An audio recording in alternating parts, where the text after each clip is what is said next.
Hello दोस्तों, नमस्कार। मेरे यूट्यूब चैनल पर आप सभी लोगों का स्वागत है। आज हम देखने वाले चिकनगुनिया के हम कारण देखेंगे, लक्षण देखेंगे और उसका उपचार क्या है आज हम देखेंगे।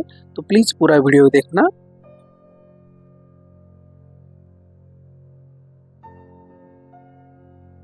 तो पहले हम ये देखेंगे कि चिकनगुनिया होता कैसा है, चिकनगुनिया क्यों होता है। तो चिकनगुनिया एक वायरस है, इसे वायरल इन्फेक्शन होता है जो कि एक मच्छर काटने की वजह से होता है। एडिस इजिप्टी नाम का जो मच्छर है वो एक आधे आदमी को यानी पर्सन को काटता है तब होता है। ये पहला इसका जो पेशेंट है वो ईस्ट अफ्रीका में पाया गया था 1952 में, इसका पहला पेशेंट चिकनगुनिया का। अब हम देखेंगे कि चिकनगुनिया की ट्रांसमिशन कैसा रहता है, साइकिल कैसी रहती है। तो चिकनगुनिया का जो मॉस्किटो जो मच्छर रहता है वो एक पर्सन को काटने के बाद फिर दूसरा मच्छर वो पर्सन को काट के फिर तीसरे पर्सन को काट के ऐसी साइकिल चालू रहती है। इसकी वजह से ये तेज़ी से फैलता है। अब हम देखेंगे कि कारण क्या है। तो चिकनगुनिया का जो मेन एक ही कारण है कि मच्छर काटने की वजह से लोगों को चिकनगुनिया की लागन हो जाती है। तो इसके वजह से पेशेंट को पर्सन टू पर्सन चिकनगुनिया होने की संभावना ज़्यादा होती है। अब हम देखेंगे कि चिकनगुनिया में लक्षण यानी सिम्टम्स क्या दिखते हैं। तो पहला जो मेन सिम्टम्स जो रहता है वो होता है सिर दर्द होता है, पेशेंट को बहुत ज़ोर से सामने का सर जो बहुत दुखता है। उसके बाद रैशेस यानी खरोंच आ जाती है पूरे बॉडी के ऊपर। जॉइंट पेन यानी जोड़ों में दर्द होता है, नी में, उसके बाद शोल्डर में, उसके बाद एल्बो जॉइंट या कोहनी में बहुत दर्द होता है। उसके बाद मांसपेशियों में दर्द होता है, मांसपेशियों में खिंचाव होता है, पेशेंट को हिलने डुलने में प्रॉब्लम आता है। उसके बाद पेशेंट को थकान भी होती है। उसके बाद पेशेंट को जी मचलता है और कुछ पेशेंट की आँखें भी लाल होती है। और सबसे मेन जो सिम्टम्स रहता है उसमें पेशेंट को बहुत बुखार आता है, तेज़ बुखार आता है, ठंड आती है।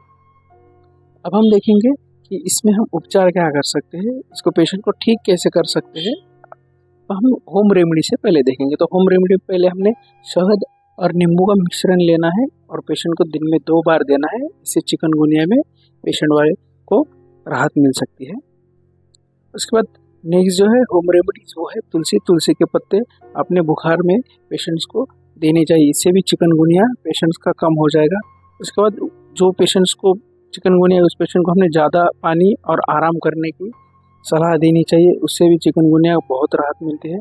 उसके बाद नेक्स्ट है कि पेशेंट को हमने हेल्दी डाइट मेंटेन करना सिखाना है कि क्या खाना है क्या नहीं खाना है। उसके बाद पेशेंट को नॉनवेज कोई भी नॉनवेज पेशेंट को खाने नहीं देना है, उस टाइम पे अवॉइड करना है। उसके बाद नेक्स्ट सिम्टम है पेशेंट्स को जो जॉइंट्स पेन है उसके ऊपर नारियल का तेल से मालिश करनी चाहिए, उससे भी पेन कम हो जाएगा, मसल्स का पेन भी कम हो जाएगा। उसके बाद गाजर का जूस पेशेंट्स को इम्यूनिटी पावर बढ़ाने के लिए अच्छा रहता है। और अगर चिकनगुनिया में किसी पेशेंट की WBC बहुत कम हो रहे हैं तो उसे हम अश्वगंधा, स्वर्णमलंती, वसंता और स्वर्णप्रोपति ये हम देके पेशेंट्स को चिकनगुनिया ठीक कर सकते हैं। अब हम देखेंगे कि दवाई में क्या दे सकते हैं। दवाई हम पेशेंट को गोगोनिया ये टैबलेट्स मिलती है मार्केट में, हमने दिन में 2 बार देनी है। उसके बाद बुखार के लिए हमने पैरासीटामॉल एज वाइज 500 या 650 हम ये दे सकते हैं पेशेंट को।